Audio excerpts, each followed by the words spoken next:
40 rules of love. না, এটা কোনো প্রেমের গল্প না। বইটি লিখেছেন এলিফ শাফাক। আমার পার্সোনাল রেটিং 8.5 আউট অফ 10।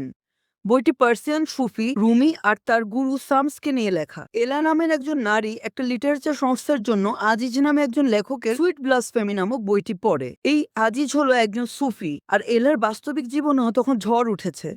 তার স্বামী পরকীয়ায় আসক্ত, সন্তানদের সাথেও তার সম্পর্ক খুব একটা ভালো নয়। তার বড় মেয়ে জড়িয়ে গেছে বিভিন্ন ধরনের খারাপ অবস্থায়। সেখানে রুমির গুরু সামসের ভালোবাসা বিষয়ক 40টি নীতি এলার বাস্তবিক জীবনকেও প্রভাবিত করে। তাকে এনে দেয় মুক্তির পথ।